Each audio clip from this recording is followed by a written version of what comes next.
विद्यार्थी मित्रांनो, आज आपण प्रश्न विश्लेषण पाहणार आहोत. फॉरेन्सिक सायन्समध्ये नार्को ब्रेन मॅपिंग सारखे ज्या काही कन्सेप्ट आहेत त्यावर आयोगामध्ये कशा स्वरूपामध्ये प्रश्न पडतात हे आजच्या लेक्चरमध्ये आपण पाहणार आहोत. सोबतच त्याचं विश्लेषण देखील असणार आहे. सध्या आपण विद्यार्थ्यांना सराव करता यावा यासाठी 3000+ प्रश्नसंच तयार केलेला आहे. जवळपास आता त्यामध्ये 3500च्या पुढे देखील प्रश्न गेलेले आहेत आणि प्रत्येक प्रश्नाच्या खाली विश्लेषण देखील आपण दिलेलं आहे याच पद्धतीनं. तर जास्त वेळ न घालवता आपण प्रश्नांना सुरुवात करूया. आपला दर्जा हा आयोगासारखाच असणार आहे, पण काही वेळा ज्या विद्यार्थ्यांचं वाचन चांगलंच झालेलं असेल फॉरेन्सिक सायन्सवर किंवा मेडिसिनवर, त्यांना हे प्रश्न इझिली येऊ शकतात. आता डायरेक्टली बघायचं झालं तर अनेक स्पर्धा परीक्षा ज्या काही आहेत, सेंट्रल गव्हर्नमेंटच्या असतील किंवा राज्य सरकारच्या असतील, त्यांना देखील हा विषय आहे फॉरेन्सिक सायन्स मेडिसिन. काही परीक्षांना विविध स्वरूपाचे आपल्या परीक्षेमध्ये जे काही प्रश्न पडतील अशाच प्रश्नांचा सराव आज आपण करणार आहोत. तर पहिला प्रश्न पहा. नार्को या शब्दाचा अर्थ डॅश असा आहे. पहिला पर्याय आहे झोप, दुसरा आहे भूल, तिसरा आहे कोमा आणि चौथा पर्याय आहे अर्धवट कोमा. तर यामध्ये जर बघितलं तर या प्रश्नाचं उत्तर येतं पर्याय क्रमांक 2. तर आपण प्रत्येक प्रश्नाच्या खाली या प्रश्नाचं विश्लेषण देखील दिलेलं आहे. तर याचं उत्तर काय येतं? भूल येतं. म्हणजे नार्कोचा अर्थ काय? भूल किंवा नार्को चाचणीच काय? ही नार्को चाचणी ही सत्य बाहेर काढण्यासाठी एका व्यक्तीला भुलीमध्ये जे काही इंजेक्शन वगैरे त्याला देतात, मग त्यामध्ये टूथ सिरम असेल, अशी वेगवेगळ्या पद्धतीची औषधं त्याला दिली जातात. त्या बाबतीमध्ये हा कायदेशीर शब्द आहे नार्को. तर या नार्को शब्दाचा अर्थ काय होतो? भूल असा याचा अर्थ होतो. मग पर्याय क्रमांक 2 या ठिकाणी कसा आहे? योग्य आहे. मग नार्को ॲनालिटिक टेस्टमध्ये नार्को हा ग्रीक शब्द आहे विद्यार्थी मित्रांनो, ग्रीक शब्द आहे. त्याचा अर्थ काय होतो? भूल देणे असा होतो. मानवाच्या बेशुद्धीची किंवा अर्धवट शुद्धीच्या अवस्थेला काय म्हणतात?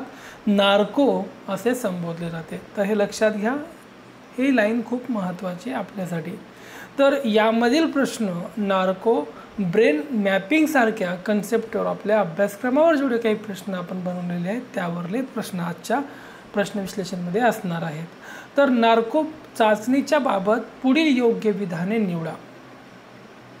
पहिलं विधान आहे न्यायालयाची पूर्वपरवानगी यासाठी आवश्यक आहे.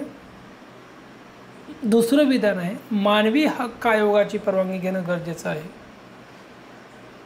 तिसरं विधान आहे आरोपीस कोणते प्रश्न विचारले जाणार याची प्रश्नावली तपास तज्ज्ञ स्वतः तयार करतात. आणि चौथं विधान आहे चाचणीच्या वेळी पोलीस अधिकाऱ्यांना हजर राहता येते. तर विद्यार्थी मित्रांनो, ही प्रोसेस काय आहे ती आधी समजून घ्या. सर्व काही प्रोसेस तुम्ही अभ्यास केलेली असेल तर या प्रश्नाचं उत्तर बघा. पहिल्या पर्यायामध्ये फक्त 1 योग्य, दुसरा पर्याय फक्त 2 योग्य, 3 नंबरचा पर्याय पहा 3 व 2 योग्य आणि वरीलपैकी सर्व योग्य, असे पर्याय देखील आपल्या इथं दिलेले आहेत. तर या प्रश्नाचा आन्सर काय येणार?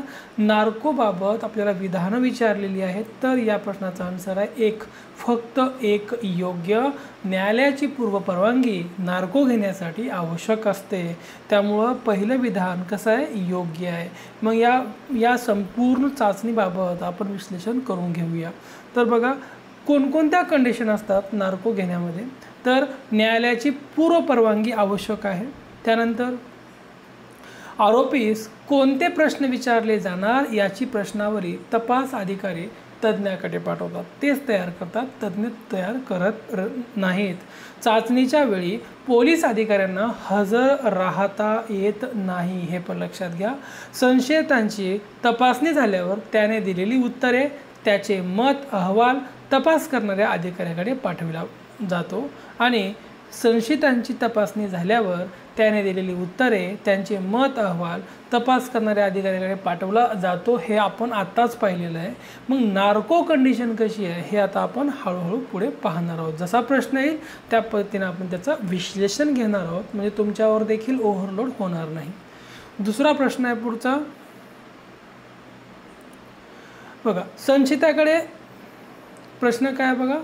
संचिताकडे प्रश्न उत्तर करण्यापूर्वी तज्ज्ञ डॉक्टर त्यास भूलतज्ज्ञाच्या सल्ल्यानुसार डॅडॅश हे डोस देताना संचितांचे लिंग, वय, प्रकृती किंवा ध्येय एसटी इत्यादी बाबी विचारात घेतल्या जातात.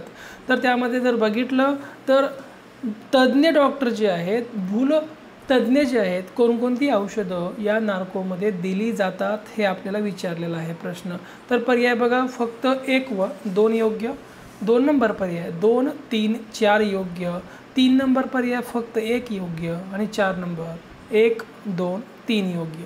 तर या प्रश्नाचा आन्सर असणार आहे पर्याय क्रमांक 4, 1, 2, 3 योग्य. म्हणजे हे 1, 2, 3 म्हणजे फेनोथॉल सोडियम द्रव्य आणि टूथ सिरमचं इंजेक्शन मगा देखील मी सांगितलेलं आहे, आणि सोडियम अमॅटॉल देखील हे 3 औषधी इंजेक्शनच्या माध्यमातून भूलतज्ज्ञ एखाद्या व्यक्तीला देतात नार्को चाचणीमध्ये. तर हे पर्याय क्रमांक किती येणार मग? 1, 2, 3 कोणत्या पर्यायात आहे? तर 4 पर्यायामध्ये आहे. पर्याय क्रमांक 4 आहे. संचिताकडे प्रश्नोत्तर करण्यापूर्वी तज्ज्ञ डॉक्टर त्यास भूलतज्ज्ञाच्या सल्ल्यानुसार फेनोथॉल सोडियम तसेच टूथ सिरमचं काय देतात? इंजेक्शन देतात.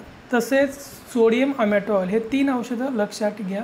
आणि त्यामध्ये हे औषधं देत असताना, या औषधाचा डोस देत असताना लिंग, त्या व्यक्तीचं लिंग, वय, प्रकृती किंवा त्याचं शरीर या सर्व बाबीची तपासणी करून हे औषध दिलं जाऊ शकतं. तर हे पर्याय क्रमांक काय? 4 योग्य आहे. पुढचा प्रश्न पाहू आपण. डॅडॅश दिल्यानंतर बहुधा संशयित मोकळेपणे बोलतो आणि खोटे बोलण्यास त्यास कठीण होते, आणि त्यास जे सत्य माहीत असते ते सांगण्याकडे त्याचा जास्तीत जास्त कल असतो. म्हणजे कोणतं औषध दिल्यानंतर या पद्धतीमध्ये व्यक्तीचं वर्तन बदललेलं आपल्याला पाहायला मिळतं. तर पर्याय क्रमांक काय? 2, टूथ सिरम इंजेक्शन दिल्याच्या नंतर. तर डायरेक्टली फॅक्च्युअल प्रश्न आपण जशाच तसा तिथला उचललेला होता. थोडं मराठीमध्ये भाषांतर करत असताना भाषा थोडी बदललेली असेल, पण पर्याय क्रमांक 2 याचं उत्तर आहे. पुढे आता 5 नंबरचा प्रश्न आहे. महाराष्ट्रात डॅडॅश येथे नार्को टेस्ट करण्यात येते. तर पर्याय क्रमांक आता हे कॉमन आहे, कारण MPAच्या पण नोट्समध्ये याची उत्तर तुम्हाला मिळून जातील. पर्याय क्रमांक 1 योग्य आहे, मुंबई या ठिकाणी. पुढचा आता खालील योग्य विधाने निवडा. न्यायालयात पुढे चाचणी योग्य ही नार्को संबंधीची जी काही चाचणी आहे ती न्यायालयामध्ये ग्राह्य धरली जाते, असं आपण त्यामध्ये विधान टाकलेलं आहे. न्यायालयात ही जी काही चाचणी आहे ती ग्राह्य धरली जात नाही, आणि न्यायालयामध्ये ती चाचणी अंशतः ग्राह्य धरली जाते, असे वेगवेगळे वाक्य आपण यामध्ये टाकलेले आहेत. तर मित्रांनो, जी काही ब्रेन मॅपिंग असेल किंवा नार्को असेल, या कोणत्याही चाचण्या न्यायालयामध्ये ग्राह्य धरल्या जात नाहीत. फक्त त्यांना जरी या चाचण्या केलेल्या असल्या तरी इतर पुरावे देखील तेवढेच आवश्यक असतात. मग या चाचण्या का करतात? तर पोलिसांना तपासामध्ये योग्य दिशा मिळाली जाते, त्यामुळे या चाचण्या करतात. तज्ज्ञाच्या अहवालामुळे बरीच माहिती तपासी अधिकारी यांना मिळते. जर एखादे ठिकाण अगर माहिती समजली तर तत्काळ पोलिसांना तपासाची दिशा कळते. यामुळं ही नार्को चाचणी ग्राह्य धरली जाते का? कायद्यामध्ये ग्राह्य धरली जात नाही, फक्त पोलिसांना तपासाची दिशा निश्चित मिळते. त्यामुळं पर्याय क्रमांक काय येणार? 1 येणार. ग्राह्य आहे का? नाही. त्यानंतर पुढचा प्रश्न आणि फॅक्च्युअल प्रश्न आहे. ब्रेन मॅपिंग टेस्ट डॅडॅश यांनी शोधून काढली. या चाचणीत संशयितांच्या मेंदूचा नकाशा उपकरणाद्वारे काढला जातो आणि त्यामधून आरोपीचे दोषी मन उघडे करता येते. मग ही चाचणी जी आहे कोणत्या व्यक्तीनं शोधून काढली असं आपल्याला विचारलेलं आहे. तर त्यांचं नाव आहे डॉक्टर लॉरेन्स ए फारवेल असं त्यांचं नाव आहे. लक्षात ठेवा, कारण हा फॅक्च्युअल प्रश्न आहे. ते अमेरिकेचे न्यूरोलॉजिस्ट होते, हे पण लक्षात ठेवा. सविस्तरपणे तुम्हाला विचारलं तर विचारला जाऊ शकतो. मग कोण लावला शोध? लॉरेन्स ए फारवेल. पर्याय क्रमांक 1. ब्रेन मॅपिंग घेण्याबाबत योग्य विधाने निवडा. पहिलं विधान आहे, या पद्धतीला ब्रेन फिंगरप्रिंटिंग देखील म्हणतात. ज्या आरोपीने किंवा संशयिताने गुन्हा केला आहे त्याला सर्व आठवते आणि ते मेंदूमध्ये साठविले जाते. कोर्टाची परवानगी घेतल्यानंतर ही ब्रेन मॅपिंग चाचणी करतात. कोर्टाच्या परवानगीची आवश्यकता असत नाही. तर याचं उत्तर आहे 1, 2 आणि 3 योग्य. 1, 2 आणि 3 योग्य. म्हणजे कोर्टाची परवानगीची या ठिकाणी आवश्यकता तर असणार आहे. कोर्टाच्या परवानगीने कोणतीही चाचणी घेतली जाऊ शकत नाही. ब्रेन मॅपिंगला ब्रेन फिंगरप्रिंटिंग असे देखील म्हणतात. आणि 2 नंबरचं जे काही विधान आहे, ज्या आरोपीने किंवा संशयिताने गुन्हा केला आहे त्याला सर्व आठवते आणि ते मेंदूमध्ये साठवले जाते. ही पद्धत ब्रेन मॅपिंगबाबत ही 3 विधानेवरील योग्य आहेत. खालील जे काही विधान आहे 4 नंबरचं ते मात्र योग्य नाही. त्यामुळे पर्याय क्रमांक 2 योग्य येतं. तर न्यायालयाच्या परवानगीची काय असते? आवश्यकता असते. संशयिताच्या डोक्याला सेन्सर लावले जातात. संशयिताला कॉम्प्युटर मॉनिटर पुढे बसवले जाते आणि त्यावर जे काही कॉम्प्युटरच्या पुढे चित्र किंवा त्यांचे जे काही ग्राफ आहेत तयार केले जातात. त्यांना वेगवेगळे आवाज वगैरे ऐकवले जातात. पुढचं जर पाहायचं झालं, आता काही भाग फॉरेन्सिक मेडिसिनचा देखील तेवढाच महत्त्वाचा आहे, ज्या की अस्पेशिया असतील किंवा वेगवेगळ्या पद्धतीच्या असतील किंवा श्वसनावरोधामुळे होणारे मृत्यू असतील किंवा फाशी असेल, हँगिंग असेल, बार्सडोला असेल, गॅरोटिंग असेल, अशा विविध कन्सेप्ट आहेत यामध्ये. त्या आपण थोडक्यामध्ये पुढील कन्सेप्ट आपण लागलीच पाहून घेऊया. बघा, लिगेचर खरं तर हा प्रश्न काढायला नाही पाहिजे होता, पण अनेक विद्यार्थी असे आहेत की लिगेचरबद्दलही त्यांना माहिती असत नाही. त्यामुळं आपण तयार केलेलं आहे.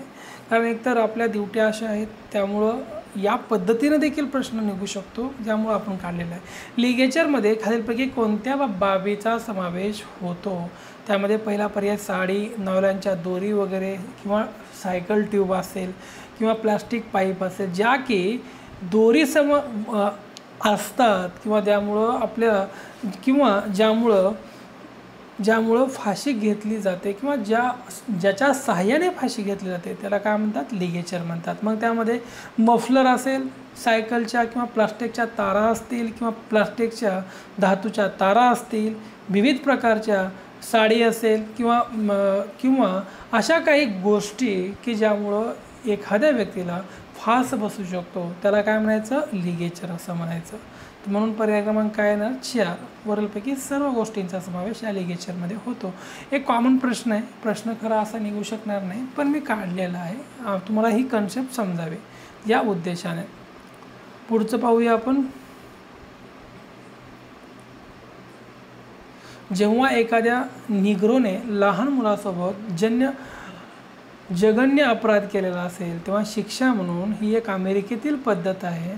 त्याला लाईटच्या खांबावर किंवा झाडावर फाशी देऊन त्याला लटकवत ठेवले जाते. त्या शिक्षेला काय म्हणतात? लेसिंग म्हणतात का लायसिंग म्हणतात? लिसिंग असे देखील तिला म्हणतात. मग यामध्ये कोणती कंडिशन असते? तर अमेरिकेमध्ये हे उत्तर अमेरिका, दक्षिण अमेरिकेमध्ये निग्रोसोबत किंवा एखादा लिचिंगसारख्या या घटना आहेत अमेरिकेमध्ये, झाडाला वगैरे फाशी दिली जाते. तर त्याला लेसिंग किंवा लायसिंग असं पण त्याचा उच्चार होतो. पर्याय क्रमांक 1 योग्य आहे. त्याचं पर्याय क्रमांक 1 योग्य आहे. हे बघा, या पद्धतीने असतं. मी फोटो पण प्रत्येक याच्यामध्ये जॉईन केलेले आहेत किंवा ठेवलेले आहेत, लावलेले आहेत. तर प्रश्न विश्लेषण ग्रुपमध्ये याच पद्धतीनं आपण ते फक्त मुख्यचा ग्रुप वेगळा आहे, मुख्यच्या ग्रुपच्या विद्यार्थ्यांसाठी आपण ते करत आहोत. आता लेचिंग किंवा लायझिंग असं पण त्याला म्हणतात. ही एक केलेली न्यायबाह्य किंवा न्यायालयाला मान्य नाही अशा प्रकारची कायदेबाह्य एक हत्या आहे. कथित उल्लंघन करणाऱ्यासाठी ही शिक्षा दोषी ठरलेल्या अपराधाला शिक्षा देण्यासाठी किंवा लोकांना धमकावण्यासाठी जमावाद्वारे अनौपचारिक पद्धतीनं या कंडिशनमध्ये ही फाशी दिलेली जाते. तर हे मी आत्ता सांगितलं की अशा पद्धतीची ही फाशीचा प्रकार आहे. लेसिंग किंवा लायसिंग किंवा लिचिंग देखील त्याला म्हणतात. वेगवेगळे त्याचे उच्चार होतात. पुढचा आहे मृत्यू हा फाशीमुळे झाला आहे हे खालीलपैकी कोणत्या बाबीमुळे समजून येतं. मृत्यू हा फाशीमुळेच झाला आहे हे खालीलपैकी कोणत्या बाबीमुळे पटकन समजतं किंवा स्पष्ट लक्षणं याची ते आहेत. तर पहिलं आहे लिगेचर चिन्ह गळ्याभोवती असणे. दुसरं आहे तोंडातून लाळेचे वाहने. तिसरं आहे शरीरावर अनेक आघात. चौथा आहे विषामुळे शरीर निळे पडणे. आता मृत्यूमध्ये तर याचा तर काही संबंध असणार नाही पर्याय क्रमांक 4चा. तर खरं बघायचं झालं तर पर्याय क्रमांक काय 2 योग्य येतं. कारण तोंडातून एक सारखा फेस लाळेच्या स्वरूपात बाहेर निघतो ते फाशीचं काय कन्फर्म एक साईन आहे किंवा चिन्ह आहे, वैशिष्ट्य आहे. मग लिगेचरचं कसं येणार नाही. कारण एखाद्या व्यक्तीला जर आधी त्याची हत्या केलेली असेल आणि नंतर त्याला झाडाला किंवा एखाद्या बाबीला फाशी दिलेली असेल तरी पण लिगेचर मार्क हे दिसून येतात. त्यामुळे ते कन्फर्म साईन आहे का नाही. पण पर्याय क्रमांक 2 मात्र योग्य या ठिकाणी येतं हे लक्षात घ्या. पुढचं आहे जेव्हा हाताच्या बोटाद्वारे किंवा हाताद्वारे गळा दाबला जातो आणि या हत्येला आपण काय म्हणतो तर त्याला थ्रोटलिंग असे म्हणतात. थ्रोटलिंग म्हणजे हाताच्या बोटाच्या साह्याने एखाद्या व्यक्तीचा ज्यावेळेस गळा दाबला जातो त्याला थ्रोटलिंग असे म्हणतात. पर्याय क्रमांक 1 योग्य आहे. तर त्यामध्ये हे आहे थ्रोटलिंगचं उदाहरण आहे. या स्वरूपामध्ये पिक्चर आपल्याला पाहता येईल. हात आणि बोटं या साह्यानं डायरेक्टली गळा दाबला जातो. तिसरा पुढील प्रश्न आहे पोट, कोपर, गुडघा, पाय किंवा शरीराच्या इतर भागाने कठीण जे काय आपल्या शरीराचे कठीण अवयव आहेत मग त्यामध्ये गुडघा असेल, पाय असेल, कठीण भागाने गळा दाबून एखाद्या व्यक्तीची हत्या केली जाते याला काय म्हणतात. तर पर्याय क्रमांक 3 मगिंग. मगिंगलाच विविध नाव आहेत मगिंगचे, ते पण आपल्याला पाहायचे. मगिंगचे नाव काय काय आहेत ते पण मी तुम्हाला सविस्तरपणे सांगणार आहे. मगिंगवर 2021च्या मुख्य परीक्षेमध्ये प्रश्न आलेला आहे. मगिंगला विविध नाव आहेत त्यापैकी पहिलं नाव आहे मगिंगचं. मगिंगची ऑर्ममध्ये आपल्याला लक्षात ठेवावं लागतं परीक्षेमध्ये, तेच तुम्हाला विचारलेलं आहे. बार आर्म्स. त्यानंतर चोक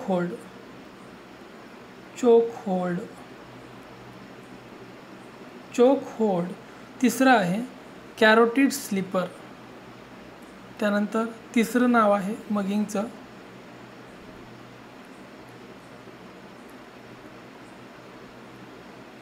कॅरोटिड स्लीपर आणि चौथं नाव आहे मगिंगचंच आर्म्स लॉक. गेल्या वर्षी 2 नावं विचारलेली होती. मगिंगला आर्म्स लॉक असे म्हणतात. असे वेगवेगळ्या पद्धतीनं प्रश्न विचारलेले आहेत. काय काय नाव सांगितले मी. बार आर्म्स, चोक होल्ड, कॅरोटिड स्लीपर आणि लॉक आर्म्स. तर अशा पद्धतीची ही नावं आहेत मगिंगची हे लक्षात घ्या. पर्याय क्रमांक 3 योग्य. हे या पद्धतीमध्ये मगिंग येतं एखादा शरीराचा अवयव आपला कठीण अवयव मग त्यामध्ये दंड असतील, आपला पाय असेल, वेगवेगळ्या पद्धतीने आपण अशा पद्धतीने आपण अडकावून मारू म्हणजे एखादा व्यक्ती अशी हत्या करतो त्याला मगिंग असे म्हणतात.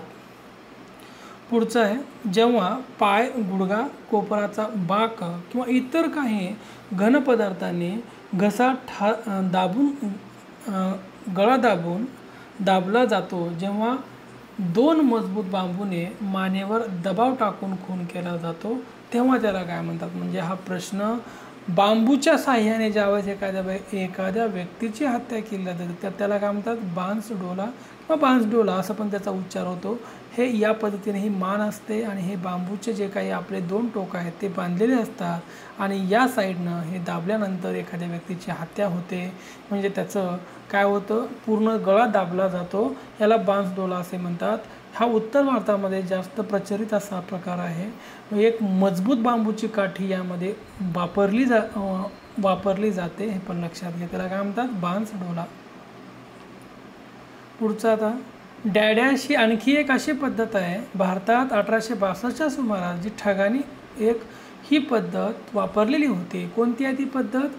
दोरी अचानक डोक्यावर फेकली जाते आणि मानेभोवती पटकन घट्ट गळा आवळला जातो. अचानक चेतनेमुळे त्या व्यक्तीला चेतना राहत नाही, त्यामुळं त्या व्यक्तीला संघर्ष करता येत नाही, त्यामुळं त्या व्यक्तीचं निधन होतं. तर त्याला काय म्हणतात?